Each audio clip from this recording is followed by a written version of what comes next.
പക്ഷേ പിന്നെന്താ കാരണമെന്നറിയോ?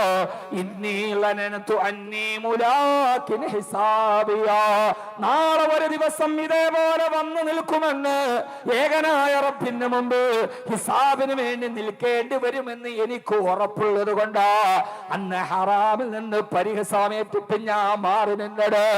പെങ്ങളെ, റീലുകൾ ചെയ്യാൻ എനിക്ക് അവളെ പോലെ വെളുപ്പില്ലാഞ്ഞിട്ടല്ല, ഞാനൊരു വീഡിയോ ഇട്ടാൽ എനിക്ക് ഫോളോവേഴ്സിനെ കിട്ടാത്തത് കൊണ്ടല്ല, എനിക്കിങ്ങനെ ആട്ടവും പാട്ടവും എനിക്ക് വഴങ്ങാത്തത് കൊണ്ടല്ല, പിന്നെയോ ഞാൻ ഒരു ഫോളോവേഴ്സും ഉപകാരപ്പെടാത്ത ഒരു ലോകത്ത്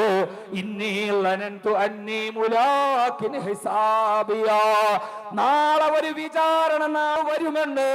നരകത്തിന്റെ തീയുടെ മുമ്പിൽ ഒരാളുമില്ലാതെ, കയ്യടിച്ചവനില്ലാതെ, കണ്ടു കൊതിയൂറിയവനില്ലാതെ ഞാനിവിടെ നിൽക്കേണ്ടി വരുമെന്ന് എനിക്ക് ബോധ്യമുള്ളത് കൊണ്ടാണ് ഞാൻ അന്ന് ഹറാമിൽ നിന്ന് മാറി നിന്നത്. അങ്ങനെ പറയുന്നവർ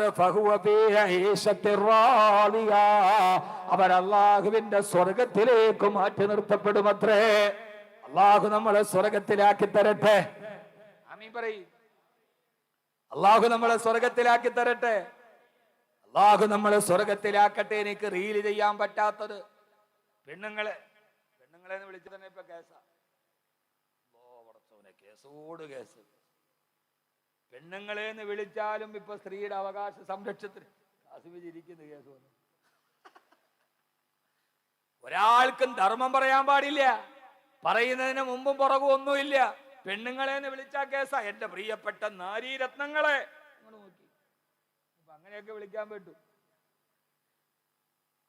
ഞങ്ങൾക്കിത് പറ്റാത്തത് കൊണ്ടല്ല, പിന്നെയോ ഈ ദുനിയാവ് അവസാനിക്കും, നാളെ പടച്ചവന്റെ മുമ്പിൽ ഇങ്ങനെ നിൽക്കേണ്ടി വരും, സർവ്വതിനെ കുറിച്ചും ഞങ്ങൾ ചോദ്യം ചെയ്യപ്പെടും എന്ന ബോധ്യമുള്ളത് കൊണ്ടാണ്, നരകത്തെ പേടിയുള്ളത് കൊണ്ടാ ഞങ്ങൾ ഇത് ചെയ്തത്. അതുകൊണ്ട് ഞാൻ നീട്ടിപ്പരത്തി പറയുന്നില്ല. സഹോദരാ,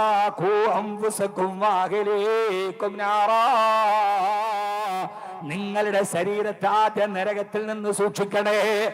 ആദ്യം നമ്മളെ നരകത്തിൽ നിന്ന് സംരക്ഷിക്കേണ്ടത് ആരെയാ? നമ്മളെ തന്നെ, സ്വന്തം നഫ്സിനെ തന്നെ.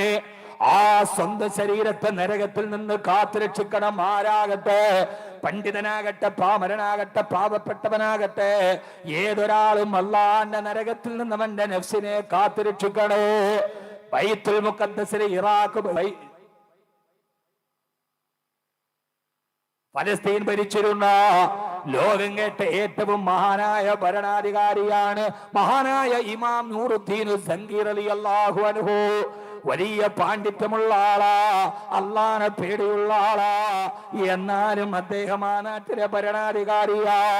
ആ ഭരണാധികാരിയായ ഇമാം നൂറുദ്ദീൻ സങ്കീയുടെ കാലത്ത് അദ്ദേഹത്തിന്റെ ഒരു സ്ഥാനാരോഹണ ചടങ്ങ് സംഘടിപ്പിക്കപ്പെട്ടു. ഗവൺമെന്റിന്റെ ഒരു വാർഷികാഘോഷം. അദ്ദേഹം ഭരണാധികാരിയാ. ശ്രദ്ധിച്ചു കേട്ടു എന്റെ യുവാക്കളോട്. ക്ഷുഭിത യൗവനത്തിന്റെ ശപിക്കപ്പെട്ട നിഷ്ക്രിയത്വത്തിന്റെ ഇരുണ്ട തുരുത്തുകളിലെ ചിന്താശേഷി പണയപ്പെടുത്തി പോയ, ക്ഷുഭിത യൗവനത്തിന്റെ വാറോലകളുടെ പുറകെ സഞ്ചരിച്ചു പോയ, നിരീശ്വരവാദവും നിരർത്ഥകവാദവും ഭൗതികവാദവും സന്ദേഹവാദികളും മനസ്സുകളിൽ സ്വാധീനിച്ച എന്റെ പ്രിയപ്പെട്ട യുവാക്കളെ, അൽഹംദുലില്ലാഹ്, അല്ലാഹു നിങ്ങളെ അനുഗ്രഹിക്കട്ടെ. ഇവിടെ വന്നിറങ്ങിയപ്പോ തന്നെ നിരനിരയായി ക്ഷീണം പോലും ഭഗവക്കാട് ഒരേ യൂണിഫോം വെച്ചിട്ട് ഈ ഉദ്ഘാടന സമ്മേളനത്തിന് വേണ്ടി ഓടി നടന്ന ചെറുപ്പക്കാരെ ഞാൻ കണ്ടു. അല്ലാഹു ഈ ചെറുപ്പക്കാരെ അനുഗ്രഹിക്കട്ടെ. അവരുടെ കട്ടപ്പാടുകൾക്ക് അല്ലാഹു പ്രതിഫലം നൽകട്ടെ. പക്ഷെ ഇതേപോലെ വരി പിടിച്ച് നമുക്ക് സ്വർഗത്തിൽ പോകണ്ടേ? ഇമാം നൂറുദ്ദീൻ സങ്കീയുടെ ഗവൺമെന്റിന്റെ വാർഷികാഘോഷത്തിന്റെ ഭാഗമായി ആ മഹാനായ ഭരണാധികാരി ഉയർന്ന ഒരു സിംഹാസനത്തിലിരിക്കുകയാ. ചുറ്റുഭാഗത്തും അനുയായികൾ ആഘോഷവും പാട്ടും കൂത്തും നൃത്തവുമൊക്കെയായി ആണും പെണ്ണും ഇടകലർന്നിട്ടിങ്ങനെ ആഘോഷം നടത്താ. കുറെ ആളുകളും മദ്യം ഇതിന്റെ ഇടയിൽ നുണയുന്നുമുണ്ട്. ഭരണാധികാരിയായ പടച്ചവനെ പേടിയുള്ള മഹാനായ നൂറുദ്ദീൻ സങ്കീർ റളിയല്ലാഹു അൻഹു സിംഹാസനത്തിൽ രാജാവിനെ ഇരുത്തിയിട്ടാണ് ആൾക്കൂട്ടം ഇത് ചെയ്യുന്നത്. പലരും നേതാവ് പറയില്ലേ, അനുയായികള് ഞാൻ പറഞ്ഞാ കേൾക്കുവോ?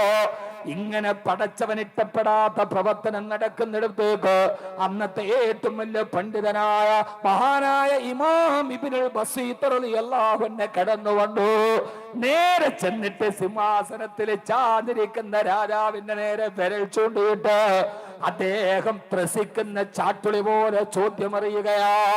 അദ്ദേഹം ചോദിക്കുന്നു, രാജാവേ, ആരോ ആ ചോദ്യം ചെയ്യുന്നത്? നാട്ടിലെ പ്രധാനമന്ത്രിയെ, നാട്ടിലെ മുഖ്യമന്ത്രിയെ. അദ്ദേഹം ചോദിക്കുന്ന ചോദ്യം എന്തെന്നറിയോ? നൂറുദ്ദീനെ മത്തില്ലി നഫ്സിക അയ്യുഹൽ മഗ്റൂറു യൗമൽ ഖിയാമത്തി വസ്സമാഉ തമൂറു. ഗാനശകലങ്ങളിലൂടെ ചോദ്യം ചെയ്യുകയാ. കവിതകൾ വലിയൊരു വിമർശനമാണല്ലോ, കവിതകൾ വലിയ വിമർശനമാണല്ലോ. കൈ ചൂണ്ടുന്നവനെ കൈവലങ്ങണിയിച്ചിട്ട് കാരാഗ്രഹത്തിന്റെ കറുകറുത്ത കരിമ്പാളയങ്ങൾക്കുള്ളിലേക്ക് പറഞ്ഞു വിടുന്ന ആധുനിക ലോക ഏകാധിപത്യത്തെ നമ്മൾ കാണുമ്പോ രാജാവിന്റെ നേരെ അനുയായികൾ, ലക്ഷക്കണക്കിന് അനുയായികളുടെ നടുവിൽ വിരൽ ചൂണ്ടുകയാ. മത്തില്ലി നഫ്സിക അയ്യുഹൽ മഗ്റൂറു യൗമൽ ഖിയാമത്തി വസ്സമാഉ തമൂറു. ഈ ക്ഷണികമായ ദുനിയാവിന്റെ ആർഭാടം കണ്ട് വഞ്ചിക്കപ്പെട്ടവനെ നൂറുദ്ദീനെ, നിനക്ക് പേടിയില്ലേ? യൗമൽ ഖിയാമത്തി വസ്സമാഉ തമൂറു. ഈ ആകാശം പൊട്ടിപ്പിളർന്ന് താഴെ വീണിട്ട് റബ്ബിന്റെ മുമ്പിൽ ഹാജരാക്കപ്പെടുന്ന ഖിയാമത്ത് നാളിന് നിനക്ക് ഓർമ്മയില്ല നൂറുദ്ദീനെ? വകീലി നൂറുദ്ദീനി ജാ മുസല്ലിമാ ഫഹദർ ബി അൻ തഅതി വമാലക നൂറു. അനുയായികളുടെ നടുവിൽ ലെവലേശം പേടിയില്ലാതെ മഹാനവറുകള് വിമർശനത്തിന്റെ കവിത പാടി. നാളെ പരലോകത്ത് നമ്മളെല്ലാവരും ഒരുമിച്ച് നിൽക്കുമ്പോ വക്കീലലി നൂറുദ്ദീനി ജാ മുസല്ലിമാ, നിന്നെ നൂറുദ്ദീൻ എന്നല്ലേ വിളിക്കുന്നത്? നൂറുദ്ദീൻ എന്നാൽ അതിന്റെ അർത്ഥം ദീനിന്റെ പ്രകാശം എന്നല്ലേ. പക്ഷേ നൂറുദ്ദീനെ ഫഹദർ ബി അൻ തഅതി വമാലക നൂറു. നൂറുദ്ദീനെ എന്ന് ഖിയാമത്ത് നാളിൽ പേര് വിളിക്കുമ്പോ മുഖത്തൊരു വെളിച്ചമില്ലാതെ ഇരുണ്ട കറുകറുത്ത മുഖവുമായിട്ട് റബ്ബിന്റെ മുമ്പിൽ നീ വരേണ്ടി വരില്ലേടാ നൂറുദ്ദീനെ? ഭരണാധികാരി പേടിച്ചുപോയി. ഹറംത കസാത്തിൽ ഹറാമി തഫുഫ അലൈക ബി കസാത്തിൽ ഹറാമി തദൂറു. ലോക ചരിത്രത്തിന് ചിന്തിക്കാൻ കഴിയാത്ത വിമർശനങ്ങൾ രാജാവിന് നേരെ, ഏകാധിപതിക്ക് നേരെ. ജനാധിപത്യ രാഷ്ട്രത്തിലല്ല, വാളൂരിയാൽ തലകൊയ്യുന്ന ഒരു കാലത്ത് ഹറംത കസാത്തിൽ ഹറാമി തഫുഫ അലൈക ബി കസാത്തിൽ ഹറാമി തദൂറു. മദ്യപിക്കരുതെന്ന് നീ വലിയ പ്രസംഗിച്ച് നടത്തിട്ട് നിന്റെ ചുറ്റുഭാഗത്തുനിന്ന് ആളുകൾ മദ്യപിക്കുന്നത് കണ്ടിട്ട് നിർത്തടാ, ഇത് നരകത്തിൽ പോകുമെന്ന് പറയാൻ ഭരണാധികാരി നിനക്ക് കഴിഞ്ഞിട്ടില്ലെങ്കിൽ പടച്ചവന്റെ മുമ്പിൽ നിന്റെ ചങ്ങല കെട്ടിട്ട് നിർത്തുമെന്ന് പറഞ്ഞപ്പോ അനുയായികളോട് കൂടി അയാളെ കൊല്ലാൻ. പക്ഷേ സംഭവിച്ചത് എന്തെന്നറിയോ? വിരൽ ചൂണ്ടുന്നവനെ വിലങ്ങണിച്ചിട്ടവനെ വിറങ്ങരിച്ച് മൃതശരീരം പിറ്റേ ദിവസം പൊന്തക്കാട്ടിൽ പൊള്ളുന്ന ആവിഷ്കാര സ്വാതന്ത്ര്യത്തിന്റെ പെരുമ പറയുന്ന നാട്ടില് ഇത് കേട്ട ഉടനെ സിംഹാസനത്തിന്റെ മുകളിലിരുന്ന രാജാവ് ബോധം കെട്ട അദ്ദേഹത്തിന്റെ കണ്ണ് നിറഞ്ഞൊഴുകി. ആ മനുഷ്യന്റെ കവിൾത്തടത്തിലൂടെ കണ്ണുനീര് വീണു. സിംഹാസനത്തിൽ നിന്ന് ബോധം കെട്ടി രാജാവ് താഴേക്ക് വീണു. ബോധം കെട്ട് നരകത്തെ കുറിച്ച് ഓർമ്മിപ്പിച്ചു കൊടുത്തപ്പോ രാജാവ് വിമർശിച്ചവന്റെ ഇടനെഞ്ചിലേക്ക് വെടിയുണ്ടയല്ല, കാഞ്ചി വലിക്കലല്ല, കണ്ണ് നിറഞ്ഞൊഴുകി. നരകത്തെ കുറിച്ച് കേട്ടപ്പോ ഹറംത കസാത്തിൽ ഹറാമി തഫുഫ അലൈക ബി കസാത്തിൽ ഹറാമി തദൂറു. നീ കുടിക്കാതിരുന്നാ മതിയോ? നിന്റെ ചുറ്റുഭാഗത്ത് നടക്കുന്നത് നീ കാണുന്നില്ലേ നൂറുദ്ദീനെ? എന്റെ ഉപ്പ, എന്റെ ഉമ്മ നമ്മുടെ ചുറ്റുഭാഗത്ത് നടക്കുന്നത് നമ്മൾ കാണുന്നില്ലേ? ആരാ പറയേണ്ടത് മക്കളോട്? ആരാ പറയേണ്ടത് മക്കളോട്? കേക്കട്ടെ, കേൾക്കാതിരിക്കട്ടെ, പക്ഷെ നമ്മുടെ ബാധ്യത നമ്മൾ നിലനിർത്തണ്ടേ? വേണ്ടേ? ഏറ്റവും കുറഞ്ഞത് എന്റെ പൊന്നു വാപ്പമാരെ ചെയ്യണ്ടേ? നമ്മളിങ്ങനെ നടന്നാൽ എന്ത് ചെയ്യും? കുറുന്തോട്ടിക്ക് വാദം പിടിച്ചാൽ എന്ത് ചെയ്യും? ഇന്റർവെല്ല് സമയത്ത് ബീഡി വലിച്ച ചെറുക്കനെ അധ്യാപകൻ പിടിച്ചു. അവന്റെ ശിക്ഷയുടെ ഭാഗമായി പിറ്റേ ദിവസം അസംബ്ലിയുടെ മധ്യത്തിൽ ഇവനെ കൊണ്ട് ഹാജരാക്കി. എല്ലാവരും കേൾക്കെ ഇവൻ മാപ്പ് പറഞ്ഞു, സാറേ ഇനി ഞാൻ ചെയ്യുകയില്ല. കുട്ടി കരഞ്ഞു, ഞാനൊരു കൗതുകം കൊണ്ട് വലിച്ചതാണ്, ഞാനിനി അത് ചെയ്യുകയില്ല. അവസാനം പേടിപ്പിക്കാൻ വേണ്ടി ഹെഡ് മാസ്റ്റർ അവനോട് പറഞ്ഞു, ഇനി എങ്ങാനും നീ ആവർത്തിച്ച നിന്റെ വാപ്പാനെ ഞങ്ങൾ വിവരം അറിയിക്കും, ഇവിടെ വിളിച്ചു വരുത്തും. പോണതിൻ്റെ ഇടയിൽ ആ കുട്ടി നിഷ്കളങ്കമായിട്ട് പറഞ്ഞു, ഞാൻ ആദ്യമായിട്ട് വലിക്കാൻ തുടങ്ങിയത് എൻ്റെ വാപ്പ വലിച്ചിട്ട് ബാക്കിയിട്ട കുറ്റിപീടി എടുത്തിട്ടാണ്. പിന്നെങ്ങനെ വാപ്പാനെ പറഞ്ഞു പേടിപ്പിക്കുക? ഇതൊരു കഥയോ ഐതിഹ്യമല്ല. ആ കുട്ടി നിഷ്കളങ്കമായി പറഞ്ഞു, എൻ്റെ വാപ്പാനോട് പറയാനോ ഞാൻ ഇത് ആദ്യം വലിക്കാൻ തുടങ്ങിയത് എൻ്റെ വാപ്പ ഊരിയെറിഞ്ഞ ബീഡിക്കുറ്റി എടുത്ത് വലിച്ചിട്ടാണ്. നമ്മളറിഞ്ഞ ബീഡിക്കുറ്റി എടുത്ത് വലിച്ചിട്ടല്ലേ നമ്മുടെ മക്കൾ ഈ വലി തുടങ്ങിയത്? ഉമ്മാന്റെ മടിത്തട്ടി മലന്ന് കിടന്നപ്പോഴും വാപ്പയുടെ ചുണ്ടിൽ ബീഡിയിരിക്കണ കണ്ടിട്ടല്ലേ നമ്മുടെ മക്കൾ വളർന്നത്? എന്റെ പൊന്നു സഹോദരങ്ങളെ, ഇനി ഒന്നിനും കഴിഞ്ഞില്ലെങ്കിലും മടിത്തട്ടിലിരുത്തിയിട്ട് മക്കളോട് മിനിമം പറയേണ്ട, മക്കളെ നിങ്ങളുടെ വാപ്പ നല്ല ആരോഗ്യമുള്ളവനായിരുന്നു. നിന്റെ ഉമ്മാനെ കെട്ടണ സമയത്ത് എന്റെ ആരോഗ്യം എത്രയെന്ന് നിനക്കറിയോ? ഇന്ന് നിന്റെ വാപ്പ ഇങ്ങനെ ചുമക്കുന്നത്, ഇന്ന് നിന്റെ വാപ്പയുടെ ലെൻസിലേക്ക് TV വന്നത്, ഇന്ന് നിന്റെ വാപ്പയ്ക്ക് ക്യാൻസറിന് കാരണമായത് വാപ്പ ഈ ബീഡി വലിച്ചിട്ടാണ് മോനെ. അതുകൊണ്ട് ഉപ്പാന്റെ കുട്ടിയെങ്കിലും ഇനി അത് വലിക്കരുത് എന്നെങ്കിലും മിനിമം നമ്മുടെ മക്കളോട് നമ്മൾ പറഞ്ഞു കൊടുക്കണ്ടേ? പിന്നെ നമ്മൾ ലോകത്ത് എന്ത് വിപ്ലവം നടത്തിയിട്ട് എന്ത് കാര്യം? മക്കളെ, വാപ്പാന്റെ കരള് പോയിട്ട് ലിവർ സിറോസിസ് വന്നിട്ട് വാപ്പ വലിയ പണക്കാരനായിരുന്നു മോനെ. നമ്മുടെ മക്കളെ ഇരുത്തിട്ട് നിങ്ങൾക്ക് ജീവിതത്തിൽ തെറ്റുപറ്റിയോ? ഞാൻ ആരും വിമർശിക്കല്ല. വീട് വലിക്കണവർ എന്നോട് പിണങ്ങരുത്. പിണങ്ങുമോ? എനിക്കൊന്നുമില്ല. ഞാൻ പറയുന്നത് നമ്മളതങ്ങനെ ആയിപ്പോയി. എന്നാൽ ഇനി നമ്മുടെ മക്കൾ എങ്ങനെ ആവായിരിക്കും ശ്രദ്ധിക്കണ്ടേ?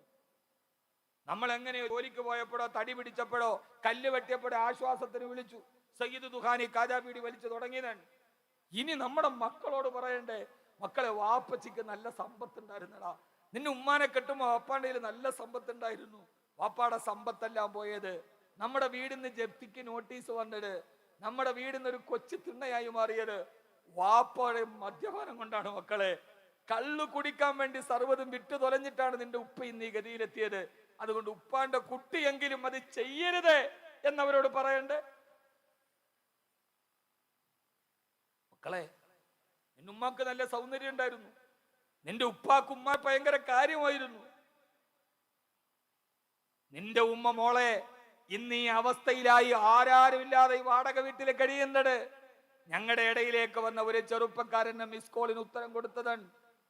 നിന്റെ ഉപ്പാന്റെ സ്നേഹം ഞാൻ കണ്ടില്ല, എന്റെ ഭർത്താവിന്റെ സ്നേഹം എനിക്കറിയാൻ കഴിഞ്ഞില്ല.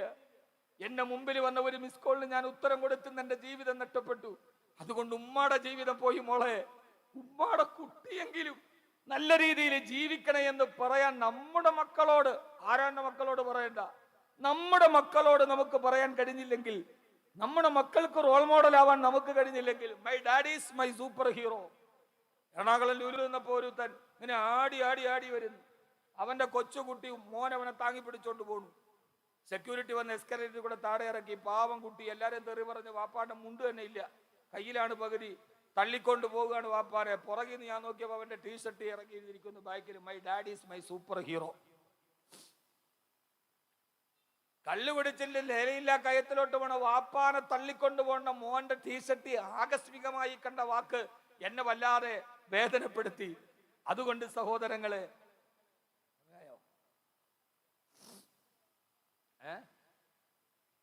11:15, ഇനി 45 മിനിറ്റ്. 12-ാം തീയതി എനിക്ക് പട്ടാമ്പി വല്ലപ്പുഴയേ വന്നു.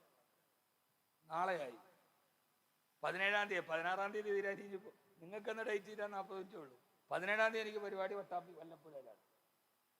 അള്ളാഹു നമ്മളെ സ്വീകരിക്കുമാറാകട്ടെ. അതുകൊണ്ട് ഞാൻ എൻ്റെ ഉപ്പമാരോട് പറയാൻ, ഈ പള്ളിയുടെ പരിസരത്തൊരു നല്ല വീടിനെ നിങ്ങൾ രൂപാന്തരപ്പെടുത്തണം. ആ വീട് ഭാര്യ ഭർത്താവിനെ ഉപദേശിക്കണം, ഭർത്താവ് ഭാര്യയോട് നരകത്തെക്കുറിച്ച് പറയണം, മക്കളോട് പറയണം. അങ്ങനെ ഒരു നല്ല തിളക്കമുള്ള വീട് നമ്മുടെ മക്കളോട് നമ്മൾ പറയണ്ടേ, നമ്മുടെ പെൺമക്കളോട് പറയണ്ടേ? സഹോദര, ഒരു രാപകല് മുഴുവനും ഒരു പുരുഷായുസ് മുഴുവനും അധ്വാനിച്ചിട്ട് അവസാനം മകളെ കെട്ടിക്കാൻ വേണ്ടി കടം മേടിച്ച് ലോൺ എടുത്തും കൂട്ടിവെച്ച് തലേ ദിവസം രാത്രി ഇഷ്ടപ്പെട്ടവന്റെ കൂടെ ഒളിച്ചോടുന്ന മകൾ കട്ടപ്പെട്ട പിതാവിന് തീരാ ദുഃഖം സമ്പാദിക്കുന്ന ഒരു കാലത്ത്, വാപ്പാന്റെ പണി നോക്കെന്ന് പറയുന്ന ഒരു കാലത്ത് നിങ്ങൾക്കൊരു വാപ്പാനെയും മോളെയും ഞാൻ പരിചയപ്പെടുത്തി തരട്ടെ. ഒരു വാപ്പാനെയും മോളെയും പരിചയപ്പെടുത്തി തരട്ടെ. ആദരവായ പ്രവാചകൻ നബി മുഹമ്മദ് മുസ്തഫ, ആദരവായ പ്രവാചകൻ നബി മുഹമ്മദ് മുസ്തഫ, ഉറക്കപ്പറ, ഹബീബായ നബി മുഹമ്മദ് മുസ്തഫ. ഈ വലിയ വാള് പറയണവരുടെ മഹല്ലി വന്നിട്ട് വാള് പറയല് വലിയ പാടാ. ഈ വലിയ വാള് പറഞ്ഞിട്ട് ആ കളരിയിലെ 118ാമത്തെ അടവും പ്രയോഗിച്ചിട്ട് നിൽക്കുന്ന ആളുകളുടെ മഹല്ലിൽ വന്നിട്ട് വാള് പറയല് വലിയ പാടാണ്. അള്ളാഹു നമ്മളെ സ്വീകരിക്കട്ടെ. ആമീൻ പറയും. അള്ളാഹു നമ്മളെ സ്വീകരിക്കട്ടെ. അള്ളാഹു നമ്മളെ സ്വീകരിക്കുമാറാകട്ടെ. ആദരവായ പ്രവാചകൻ നബി മുഹമ്മദ് മുസ്തഫ.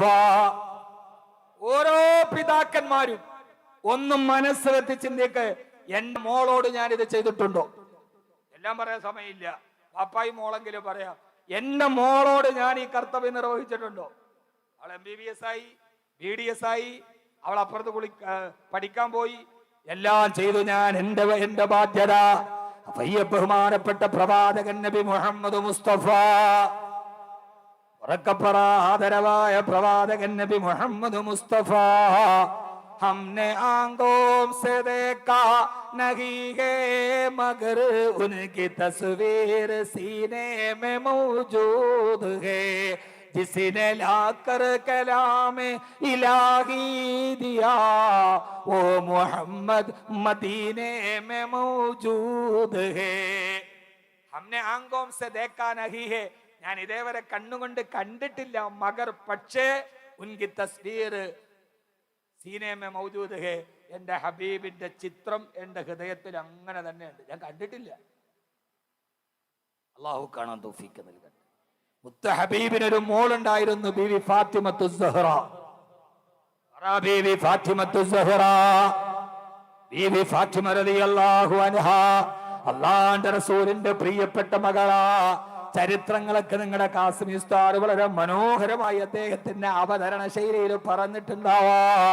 അള്ളാന്റെ റസൂല് തന്റെ പ്രിയപ്പെട്ട മകളെ വിവാഹം കഴിച്ചു കൊടുക്കുമ്പോ അലി റളിയല്ലാഹു അൻഹുവിനോട് പറഞ്ഞ കാര്യം, എന്റെ വീടിന് നേരെ ഓപ്പോസിറ്റ് ഒരു സ്ഥലമുണ്ട്, അവിടെ എന്റെ ഫാത്തിമയ്ക്കൊരു വീടുണ്ട്, എന്റെ ഫാത്തിമയുമായിട്ട് അവിടെ നിങ്ങൾ താമസിക്കണേ. സ്വാഭാവികമായിട്ട് നമ്മൾ കരുതുന്നത് ഹബീബിന് തന്റെ പ്രിയപ്പെട്ട മകളോടുള്ള അല്ലാത്ത ആഗ്രഹവാ. രാവിലെ എഴുന്നേറ്റാലുടനെ മകളെ കാണണം, രാത്രി ഉറങ്ങാൻ നേരത്തും മകളെ കാണണം. ആ പൊന്നുമോളോട് ഉപ്പാക്ക് വല്ലാത്തൊരടുപ്പമാണ്, വല്ലാത്ത അടുപ്പമാ. എന്താ കാരണമെന്നറിയോ സഹോദര? തന്റെ വീടിന് അഭിമുഖമായിട്ടൊരു കൊച്ചു വീട്ടില് തന്റെ മകളും മരുമകനും കൂടി മണിയറയിൽ കിടക്കുമ്പോ കല്യാണത്തിന്റെ പിറ്റേ ദിവസം രാവിലെ വാപ്പ അഥവാ അസ്റഫുൽ ഖൽഖ് എഴുന്നേറ്റ് പള്ളിയിലേക്ക് തഹജ്ജുദിന് പോവുകയാ. ആ ഒരു രംഗം നമ്മളോട് പറയുന്നുണ്ട്. തഹജ്ജുദ് നിസ്കരിക്കാൻ വേണ്ടി മസ്ജിദുൻ നബവിയിലേക്ക് പോകുമ്പോ അല്ലാഹുവിന്റെ റസൂല് പോയി ഫാത്തിമ റളിയല്ലാഹു അൻഹയും അലി റളിയല്ലാഹു അൻഹും കിടക്കുന്ന മണിയറയുടെ വാതിലിൽ തട്ടി.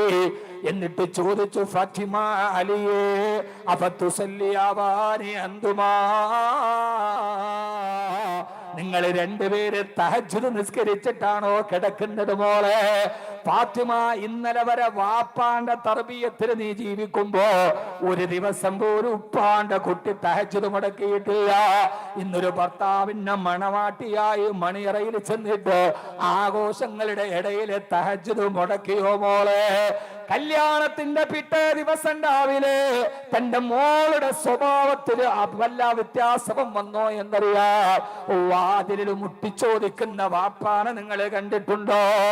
ഈ ഫെമിനിസത്തിന്റെയും സ്ത്രീ സ്വാതന്ത്ര്യത്തിന്റെയും പേര് പറഞ്ഞ് ഇന്നത്തെ കുട്ടികളല്ലേ പോണ വഴിയെ പോവട്ടെ എന്ന് ലാഘവത്വത്തോടെ പറയല്ല ഉപ്പ. അതിന് കനത്ത വില നമ്മൾ തിരിച്ചു കൊടുക്കേണ്ടി വരും. എന്നിട്ട് വാപ്പ നിസ്കരിക്കാൻ പള്ളിയിൽ പോയി. അതിമനോഹരമാണ് ഈ കുടിലിന്റെ കട. ഇത് നടക്കുന്നത് ഹബീബിന്റെ വീട്ടിലാ, ഫാത്തിമ റളിയല്ലാഹു അൻഹയുടെ വീട്ടിലാ. മസ്ജിദുൻ നബവിയിൽ പോയി തഹജ്ജുദ് നിസ്കരിച്ച് സലാം വീട്ടിയിട്ട് ദുആയും കഴിഞ്ഞ് തിരിഞ്ഞു നോക്കുമ്പോ മോളുടെ വീട്ടിൽ വിളക്ക് തെളിഞ്ഞിട്ടില്ല. അപ്പോൾ അറിയാം വീണ്ടും എഴുന്നേറ്റ് മോളുടെ വീട്ടിൽ വന്നു. വിളക്ക് തെളിഞ്ഞതിന് അടയാളമില്ല, വെള്ളം വീടുന്ന ശബ്ദവും കേൾക്കുന്നില്ല. വിളിച്ചു വിട്ടിട്ടും മോള് പിന്നെയും കടന്നുറങ്ങുകയാ. സ്വാഭാവികമായി നമ്മള് സുബഹിക്ക് നമ്മുടെ മക്കളെ വിളിച്ചാലും നമ്മളങ്ങ് നിസ്കരിക്കാൻ പോകും. പിള്ളേര് പിന്നെയും പുറപ്പിന്റെ അടിയിലോട്ട് കയറില്ലേ. വിളിച്ചു വിട്ടല്ലോ, എന്റെ കടമ കഴിഞ്ഞല്ലോ എന്ന് വാപ്പ സുബഹി നിസ്കരിച്ചാ മതിയോ? ഉമ്മ സുബഹി നിസ്കരിച്ചാ മതിയോ? ഈ പള്ളിയുടെ താടിക കുടപ്പിൽ ആണുങ്ങൾ മാത്രം നിസ്കരിക്കുകയും പായിപ്പാട്ട പെണ്ണുങ്ങള് സുബഹിക്ക് കരിമ്പടത്തിൽ കിടന്നുറങ്ങുകയും ചെയ്തായോ ഈ പള്ളി നമ്മുടെ ആത്മാവിലേക്ക് കടന്നു കയറുവോ? ഹബീബായ നബി മുഹമ്മദ് മുസ്തഫ സല്ലല്ലാഹു അലൈഹി വസല്ലമ നേരെ വന്നിട്ട് വിളക്ക് തെളിഞ്ഞിട്ടില്ല, വെള്ളം വീഴുന്ന ശബ്ദവുമില്ല. രണ്ടാമത് വീണ്ടും വന്ന് വാതിലിൽ മുട്ടി. എന്നിട്ട് പറഞ്ഞതെന്നറിയോ? ഉറക്കെ വിളിച്ചു പറഞ്ഞു, അലിയെ ഫാത്തിമ കൂമാ ഫസല്ലയാ ഫസല്ലയാ വലൗ റകഅതൈനി ഖബല ഫജ്ർ. അലിയെ ഫാത്തിമ എഴുന്നേൽക്ക്, ഫസല്ലയാ നിസ്കരിക്ക്. തഹജ്ജുദിന്റെ സമയം തീരാറായി. എഴുന്നേക്ക് മോളെ മരുമകനെ. വലൗ റകഅതൈനി ഖബല ഫജ്ർ. സുബഹിക്ക് മുമ്പുള്ള 2 റകഅത്തെങ്കിലും നിസ്കരിച്ചിട്ട് കടാ എന്ന് പറഞ്ഞ് തന്റെ പ്രിയപ്പെട്ട മകളുടെ വാതിലില് ഒരു പുലർകാലത്ത് പോയി പെട്ടി വിളിച്ചു.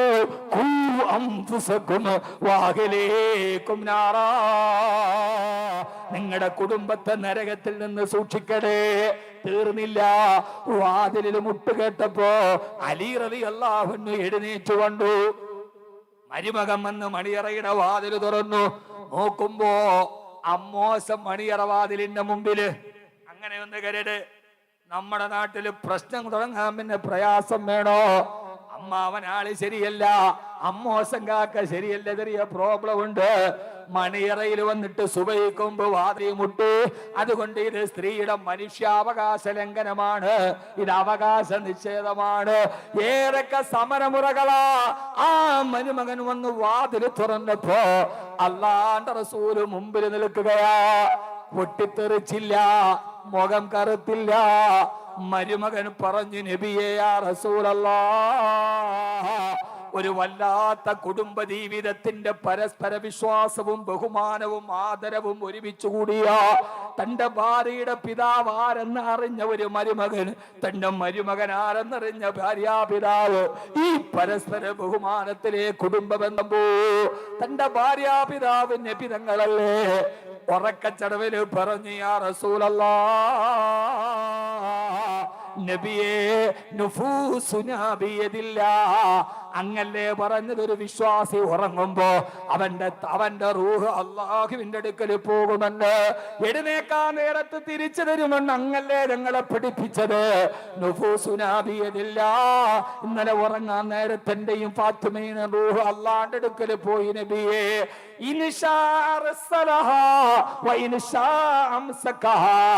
അവൻ ഉദ്ദേശിച്ചാല് തിരിച്ചു തരുമില്ലെങ്കിൽ തരൂല. പടച്ചോൻ റൂഹ് തിരിച്ചു തന്നാലല്ലേ എഴുന്നേക്കാൻ പറ്റൂ. അങ്ങ് വിളിച്ചാൽ എഴുന്നേക്കാൻ പറ്റുമോ? മരുമോന്റെ ചോദ്യമാണ്, നബിയെ റൂഹ് തിരിച്ചു തരാതെ എങ്ങനെ എഴുന്നേക്കും നബിയെ? ഒരു കള്ളച്ചിരിയോടെ പറഞ്ഞപ്പോ അമ്മോസൻ എന്ത് ചെയ്തെന്നറിയോ? അല്ലാഹുവിന്റെ റസൂൽ ഒരു ചിരിയോടെ അവിടെ നിന്ന് തിരിച്ചിറങ്ങിപ്പോയി. പള്ളിയിലേക്ക് പോകുന്ന വഴിയിൽ തന്റെ കാലിന്റെ തൊടയിൽ ഇങ്ങനെ വലത്തെ കൈ കൊണ്ടടിച്ചിട്ട് ഒരു ആയത്ത് പുറത്തു കൊണ്ടുപോയി. വകാനൽ ഇൻസാനു അക്തറ ശൈഇൻ ജദലാ, അല്ലെങ്കിലും മനുഷ്യർ തർക്കിക്കുന്ന കാര്യത്തിൽ പുറകിലല്ലോ എന്ന് പുറത്തുകൊണ്ട് അള്ളാന്റെ ഹബീബ് ഇറങ്ങിപ്പോയി. സഹോദരാ, ഇവിടെ നോക്ക്, കല്യാണം കഴിഞ്ഞിട്ട് ആ മകളുടെ വാതിലി മുട്ടിയിട്ട് മോളെ, വാപ്പാന്റെ തർബീയത്തിൽ നീ താമസിക്കുമ്പോ നിസ്കാരം ഉണ്ടായിരുന്നു, ഇപ്പൊ ഉണ്ടോ ഇല്ലയോ? നമ്മൾ ചോദിക്കൂ. നമ്മുടെ മക്കളോട് നീ നിസ്കാരം ഉണ്ടോ? കല്യാണം കഴിഞ്ഞിട്ട് കല്യാണം കഴിഞ്ഞ് തീർന്നു, കല്യാണം കഴിഞ്ഞ് എന്റെ ഉത്തരവാദിത്വം തീർന്നു. ഇല്ല, തീർന്നിട്ടില്ല. ഉത്തരവാദിത്വം ഒത്തിരി ഉണ്ട്. ഹബീബായ നബി തങ്ങളുടെ പ്രിയപ്പെട്ട ഭാര്യ സയ്യിദത്തുന ആയിഷ, നിങ്ങൾ ഉഷാറായില്ലേ? ഞാൻ നിർത്തും. സയ്യിദത്തുന ആയിഷ, സയ്യിദത്തുന ഉമ്മുന ആയിഷ റളിയല്ലാഹു അൻഹ പറയാ, ഞാനും എന്റെ ഹബീബും കൂടി ഒരു ദിവസം ഒരു ഉച്ച നേരത്ത് ഒരു പുതപ്പ് പകുതി വരെ പുതച്ചിട്ട് ഞങ്ങൾ രണ്ടുപേരും വർത്താനം പറഞ്ഞ് കിടക്കായിരുന്നു. അങ്ങനെ ഒരു ഉച്ച നേരത്ത് പുതപ്പ് കൊണ്ട് പകുതി പുതച്ചിട്ട് ഞങ്ങൾ രണ്ടുപേരും ആ പുതപ്പിന്റെ അകത്ത് കയറി ഞങ്ങൾ രണ്ടുപേരും ഇങ്ങനെ വെറുതെ വർത്താനം പറയാൻ. വാതിൽ അടച്ചിട്ടില്ല, സ്വകാര്യ നിമിഷമല്ല, വാതില് അടച്ചിട്ടില്ല. സമയമുണ്ടോ പറയാൻ? സുബഹി വരെ സമയമുണ്ട്. നാളെ ഉറക്കമില്ല, പരിപാടി തീരണവരെ അതിലെ പന്തൽ ഒഴിച്ച് അടക്കണ്ടേ. എനിക്ക് നാളെ സുബഹിക്ക് പെരിന്തൽമണ്ണ എത്തണം. അള്ളാഹു എളുപ്പമാക്കി തരട്ടെ. അള്ളാഹു എളുപ്പം. ഞാൻ അതുകൊണ്ട് 10:30 തീർക്കണമെന്ന് പറഞ്ഞു. എന്താ ഞാൻ പറഞ്ഞ ആ പുതപ്പിനടി ആ വിഷയമായതുകൊണ്ട് ഓർമ്മയുണ്ട്. ഞാൻ മറന്നുപോയത് കൊണ്ടല്ല, നിങ്ങൾക്ക് ഓർമ്മയുണ്ടോന്ന് അറിയാൻ വേണ്ടി ഞാൻ ചോദിച്ചാണ്. അല്ല, എനിക്ക് മറന്നിട്ടില്ല. അങ്ങനെ നിങ്ങൾ കരുതരുത്. പുതപ്പിന്റെ അടിയിൽ കിടക്കുക ഞങ്ങളുടെ സ്വകാര്യ നിമിഷമല്ല. ആ സമയത്ത് അവിടേക്ക് കടന്നു വന്നു ഇബ്നത്ത് റസൂലില്ലാഹ്, ഹബീബിന്റെ മകള് ഫാത്തിമ ബീവി അവിടേക്ക് കടന്നു വന്നു. ആയിഷ ബീവി എഴുതുകയാണ് ഹദീസില്, മാ കാമലഹാ റസൂലുള്ളാഹ്, അല്ലാഹുവിന്റെ റസൂൽ എഴുന്നേറ്റ് നിന്നില്ല. ഫാത്തിമ ബീവി വന്നപ്പോ വാപ്പ എഴുന്നേറ്റ് നിന്നില്ല. അതൊരു കുശുമ്പിന്റെ വാക്കാണ്. ആയിഷ ബീവി ഒരു കുശുമ്പ് പറയണത്. അതിൽ സ്ത്രൈണതയ്ക്കൊരു സ്വഭാവമുണ്ട്, ഒരു സ്ത്രൈണതയുടെ സ്വഭാവം. ആ സ്വഭാവം മാറ്റാൻ വേണ്ടി ശ്രമിച്ചാൽ നമ്മൾ പരാജയപ്പെടും. ഞാൻ കൂടുതൽ പറയുന്നില്ല, പറയണല്ലേ. സ്ത്രീകൾക്കൊരു സ്വഭാവമുണ്ട്, ആ സ്ത്രൈണതയുടെ ഒരു സ്വഭാവമുണ്ട്. മാ കാമലഹ റസൂലുള്ള എന്ന് പറഞ്ഞാൽ എന്ന് എഴുന്നേക്കണ വാപ്പ, അന്ന് മോള് വന്നിട്ട് എഴുന്നേറ്റ് പോലുമില്ല എന്ന് പറഞ്ഞാൽ മോള് വന്നിട്ട് വാപ്പാക്ക് പോലും ഇഷ്ടപ്പെട്ടില്ല എന്ന് പറഞ്ഞാൽ എൻ്റെ അർത്ഥം അള്ളാന്റെ റസൂലും ഞാൻ ആയിഷ ബീവി ഇങ്ങനെ കിടന്ന രഹസ്യ നിമിഷത്തിൽ ഒരു സ്വർഗത്തിലെ കട്ടുറുമ്പ് പോലെ മോള് വന്നത് മൂപ്പിലാത്തേക്ക് ഇഷ്ടപ്പെട്ടില്ല. പക്ഷെ എനിക്ക് ഇഷ്ടപ്പെടത്തില്ല എന്ന് പറയാൻ പറ്റൂലല്ലോ. അപ്പൊ പറയാം മാ കാമലഹ റസൂലുള്ള, മോളെ കണ്ടിട്ട് വാപ്പ എഴുന്നേറ്റില്ല, വാപ്പ എഴുന്നേറ്റ് പോലും. അത് സ്ത്രീകളുടെ ഒരു സ്വഭാവമാണ്. അവര് വളഞ്ഞ കാര്യം പറയും, നേരെ കാര്യം പറയൂല. ഒരു ഭർത്താവ് ഭാര്യയോട് ദേഷ്യവും പിണക്കം ഉണ്ടെങ്കിൽ പെട്ടെന്നറിയാം. പക്ഷെ ഭാര്യയ്ക്ക് നമ്മളോട് എന്തെങ്കിലും വിഷമം അറിയാൻ പറ്റൂല. ഭാര്യ ഒരു ഇച്ചിരി ചൂടിലാണ്. രാവിലെ നമ്മള് കടയിൽ പോയി 6 മണിക്ക് കയറി വന്നപ്പോൾ ഇല്ലപ്പോ കടന്നിൽ കുത്തിയതുപോലെ മുഖം ഇങ്ങനെ ഇരിക്കുന്നു. നമ്മൾ മൈൻഡ് ചെയ്യില്ല, അകത്തോട്ട് കയറി. അപ്പൊ കുറച്ച് കഴിയുമ്പോൾ ഒരു സ്പൂണ് താഴെ വീഴുന്ന കേൾക്കാം, കുറച്ച് കഴിയുമ്പോൾ 2 തവി വീഴുന്ന ശബ്ദം. എന്നിട്ട് നമ്മൾ മൈൻഡ് ചെയ്യില്ല. ഒരു 10 മിനിറ്റ് കഴിയുമ്പോൾ ആ പ്ലേറ്റുമാണ് പൊട്ടുന്നത്. ഒരു സ്പൂൺ എടുത്ത് അങ്ങോട്ട്, ഒരു തവി എടുത്ത് ഇങ്ങോട്ട്, കസേര എടുത്തിട്ട് ഒരു ഇടി, ആകയിലെ വെടി കൊണ്ട വെരുക്ക് പോണ മാതിരി പോകും. അപ്പോഴായിരിക്കും കുട്ടി പോയി ഉമ്മ ഒക്കെ തരാം, എനിക്ക് ആകെ അടി ഇട്ടി ബഹളം സർബത്തുമായിരിക്കും. അവസാനം കിടക്കാൻ നേരമാകുമ്പോ ഒരു ഡ്രസ്സ് പോറും മാറില്ല, ഉച്ചക്കില്ല, മത്തിയുടെ ചെറുമ്പലും എല്ലാം അവളെ നൈറ്റിയായിട്ട് വന്നൊരു ഒറ്റ കിടപ്പ, ഉദയക്ക് പോത്തിനിട്ട മാതിരി അങ്ങോട്ട് ഇരിഞ്ഞൊരു കിടപ്പ്.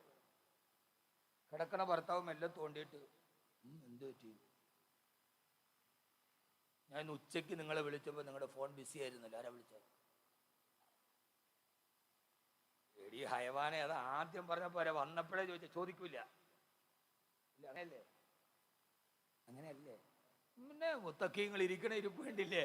അവനാന്റെ കാര്യം പറയാൻ പറ്റാതെ മുത്തക്കീങ്ങൾ ഇരിപ്പണത് കണ്ടവർക്ക് അങ്ങനെയൊന്നുമില്ല. അവരങ്ങനെ പറയൂല. പക്ഷെ എടി അതെന്റെ പെങ്ങള് വിളിച്ചു, അതാ.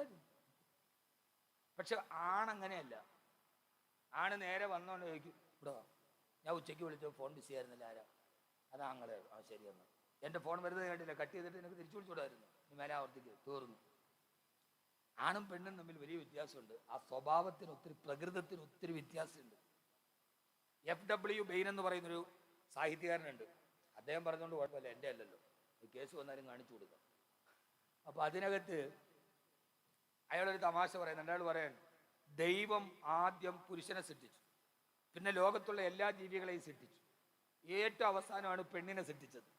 പെണ്ണിനെ സൃഷ്ടിക്കാൻ വേണ്ടി പോയപ്പോൾ സൃഷ്ടിക്കാനുള്ള മണ്ണ് തീർന്നുപോയി ദൈവത്തിന്. ഇതേ സ്ത്രീകളുടെ സ്വഭാവം പറയാണ്.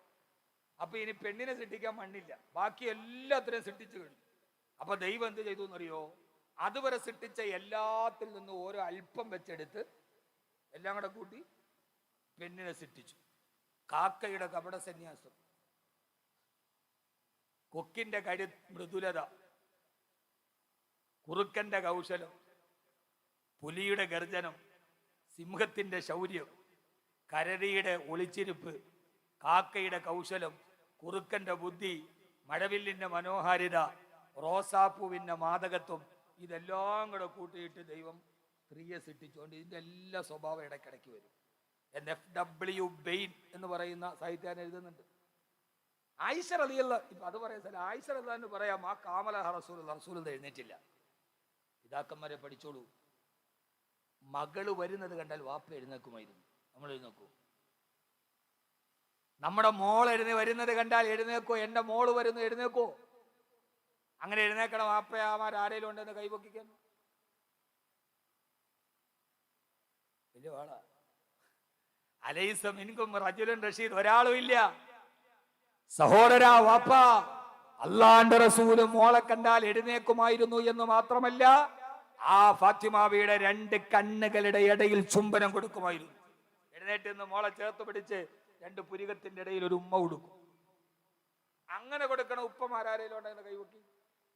ഇപ്പോഴും മക്കളെ കല്യാണം കഴിച്ചു വിട്ട പെമ്മക്കളെ ബഹുമാനിക്കണമെന്ന് പഠിപ്പിച്ച മതമാണ്.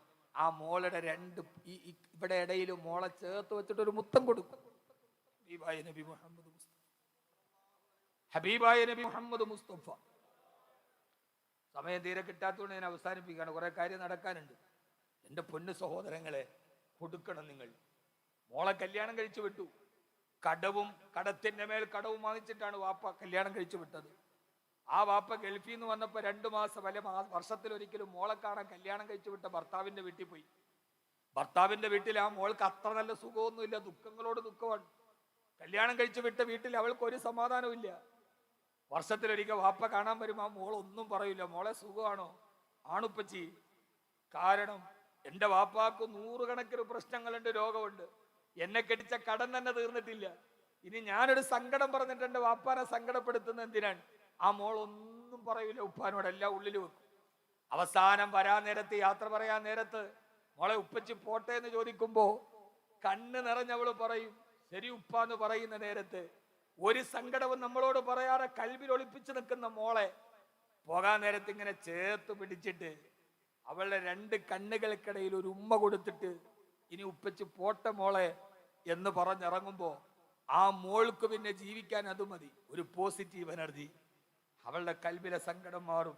ആരെന്നെ കൈവിട്ടാലും എൻ്റെ ഉപ്പച്ചി എന്നെ കൈവിടില്ല. അത് ഹനഫിയാണോ ഷാഫിയാണോ?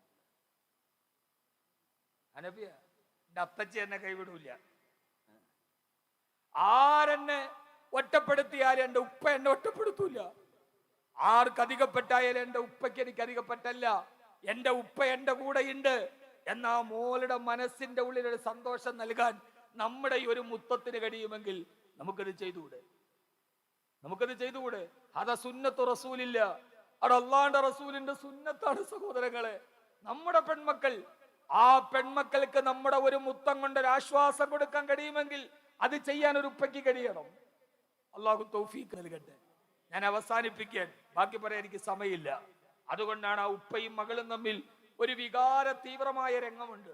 ചരിത്രത്തിൽ ഇന്നേ വരെ രേഖപ്പെട്ടതിൽ വാപ്പയും മകളും തമ്മിലുള്ള അതിവികാര തീവ്രമായൊരു രംഗമുണ്ട്.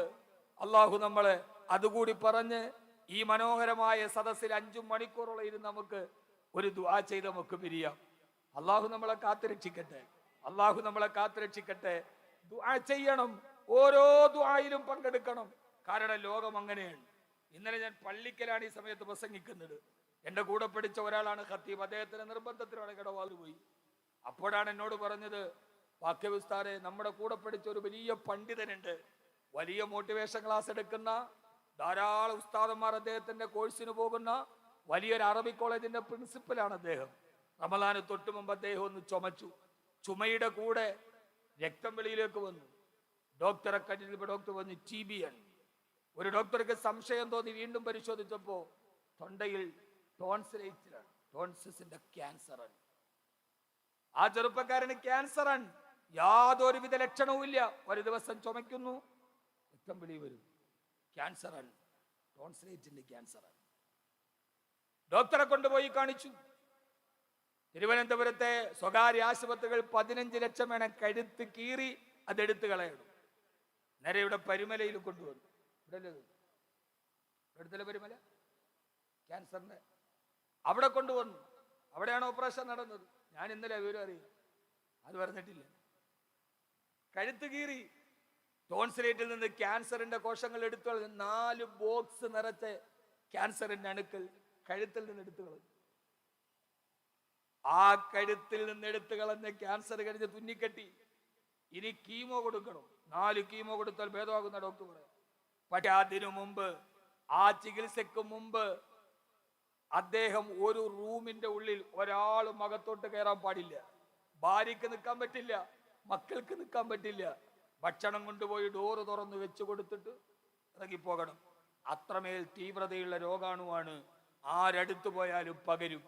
നൊന്ത് പ്രസവിച്ച ഉമ്മാക്കടുത്തു പോകണമെന്നുണ്ട്, കഴിയില്ല. ഭാര്യയ്ക്ക് ഭർത്താവിനെ പരിചരിക്കണമെന്ന് ഡോക്ടർമാര് സമ്മതിക്കില്ല. മക്കൾക്ക് ഉപ്പാക്കൊരു മുത്തം കൊടുക്കണം. ആ കിടക്കുന്ന മനുഷ്യരെ തന്നെ മക്കൾക്കൊരു മുത്തം കൊടുക്കണമെന്ന് ആഗ്രഹമുണ്ട്. പക്ഷേ ഒരാൾ അടുത്തു പോകാൻ പാടില്ല. അത്രമേൽ തീവ്രതയുള്ള രോഗാണുവാണ്. നീയാന്ന് പള്ളിക്കൽ നീയാന്ന് ഞാൻ ആ സദസ്സിൽ കരഞ്ഞു വായിച്ചത്. കാരണം എനിക്ക് അത്രയ്ക്ക് വേണ്ടപ്പെട്ട ഒരാളാണ്. കാസിബി പറഞ്ഞ പോലെ ഇച്ചിരി ഉള്ളത് മുഖത്ത് നോക്കി ഗൗരവത്തോടെ പറയൽ എൻ്റെ സ്വഭാവമാണ്. പക്ഷെ കൽബിലൊന്നുമില്ല. ഞാനൊരു വെറും പച്ചപ്പാവാണ്. ഇത് വെറുതെ പറയാനാണ്. എന്നെ കാണുമ്പോൾ ഒരു ഗൗരവം തോന്നുന്നില്ല. എന്നെ അടുത്തറിഞ്ഞവർക്കറിയാം. അങ്ങനെ ഒരു പച്ച സാധുവാണ്. എനിക്ക് സഹിക്കാൻ പറ്റിയില്ല.